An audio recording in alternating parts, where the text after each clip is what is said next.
The news at 5:30 begins with the celebration of an incredible life. A young man who was not only a Make-A-Wish recipient, but became a Wish grantor. 25-year-old Ray Ballard of Fairfax died on Saturday, but he is remembered for the person he was and all of the people he touched. Here's Peggy Fox with the story. He loved pulling into the wishes with the kids. They would say the Make-A-Wish mobile's here. Ray Ballard lived an incredible life in his short 25 years. He was born with skid disease, severe combined immune deficiency syndrome, known as the bubble boy disease. This is a kid who, when he was first diagnosed and was on a ventilator, no one thought would even survive through transplant. A lot of it was a strong-willed kid who just wasn't going to give up, but even then. He was granted a wish to go to Hawaii from the Make-A-Wish Foundation, and then became a Wish grantor himself. He was paired with fellow Wish grantor Doug Crow. We granted some wishes for some pretty sick kids, and the kids just lit up when they saw him because instant credibility. He'd been there and done it. He gave them hope. You know, when he became a Wish grantor, his mantra, his message was he wanted to pay it forward. He wanted to touch and impact others.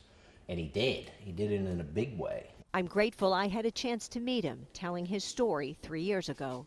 Do you have any idea how many times you've been in the hospital?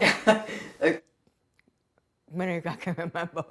Ray lived life to the fullest, joining lots of groups, including the rifle team in high school. He made an impact everywhere, but most of all on the families of the children who had the same disease that he had. He had a resiliency that was just unmatched. What do you think he taught people?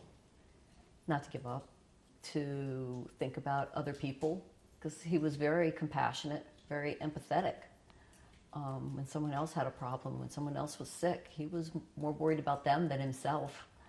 Ray was wise beyond his years. One of the most profound things he said happened when Doug was having a bad day. And he goes, "Let me show you a bad day." And he rolled his shirt sleeve up, and he had some needle marks and a bandage. And he said, "You know, Doug, if money can fix something, it's not really a problem." And the light turned green, and I was kind of, wow.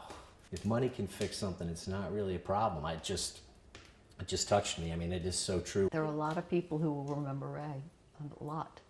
How he lived his life. How Ray He had to be here for a reason, and I think it was to give hope and strength to a lot of people. I really do. He built a legacy. Peggy Fox, WUSA 9.